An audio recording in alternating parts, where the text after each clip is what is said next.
You just have to bear with me. About 5 years ago I had this sort of mad, crazy idea that was inspired by the Olympics to get our farmers on film for that Olympic and Paralympic event that happened in 2012. I didn't know how to film, I didn't know how I was going to do it, but I knew that if we could get those people being in the Olympics on that big screen, we would have something that would totally engage rural areas. So anyway, nobody funded me, and nobody has funded really over the past 5 years of doing this, but what that idea has turned into is suddenly that farmers will go on film, people have been watching the films that I've been doing, and we also are using the social media like the QR code and augmented reality and like the Twitter, basically to allow people, anybody, I don't know how mine is now, anybody with a smartphone can connect. I'm not going to demonstrate it because it might not work in here, but this picture here has a tag in it, so if I use my phone, put it in front of it, the people making this cheese would come up on this phone, right?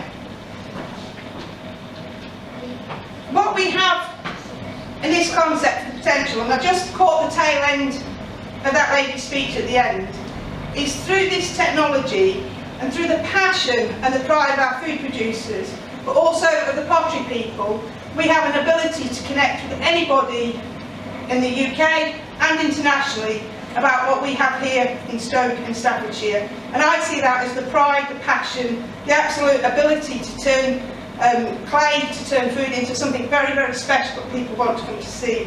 I'm extremely lucky in the fact that next week I'll be going to Australia. I'm going to be presenting this concept, a bit more sort of formal, but it's at the International Rural Women's Conference. I'm a keynote speaker there on the second day. I am taking an absolutely beautiful pot from Burslem Pottery that we have filmed. It will have the augmented reality and it will have the QR coding and it will be on Twitter. And we're going to show what Stoke is absolutely so proud of, is that pottery. We're also going to be taking a film from the Churnick Valley where I work, where I live, and we're going to show the people over there the passion of the farmers. And I'm hoping, really hoping, that people will be taking interest and want to come back to this area, to come and visit, and to come in and see what it's all about. I am going to see if we can bring that conference back to the UK in 2017. I don't think anybody's claimed it yet. But if we do get it, I would absolutely love, and especially the lady before, is to work with people, to get more people filmed, to get the pottery people, the artisan people, the food people of this area, and bring those delegates back to Stoke-on-Trent, and to actually give them one of the most exciting, inspirational times that they can have in this city, or 6 towns, whatever you want to call it. But I know that we can do it. So thank you for letting me speak. I know it's a bit rushed. The other thing I'd like to tell you about, just 1 minute, is this little gentleman here. That's a bust of Louis Braille. And again, for the past 3 years, I've been campaigning on an issue called shared space that you've got in Hanley here. We've got it in Leek.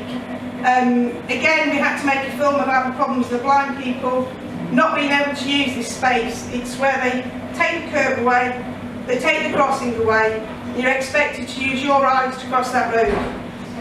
I knew instantly that this system would not work, and it's taken 3 years, but last week in London we got the Department of Transport Minister to basically, we can criticise the government guidance. 2 days later we got the Institute of Highways Engineers to completely back us on saying that there's a problem with this system, and letters are already going out to people that have put this system in to say, look, you've got to make this better because the system just does not fundamentally work. And I think what I have to, the key message for me is that if you know that you are fundamentally right on an issue and everybody else is telling you that you're wrong, but you know you're right, you just cannot and should not ever give up, because eventually people will come to realise that you're telling the truth, and that is the most powerful thing. So I'll shut up now, but thank you very much. Cheers.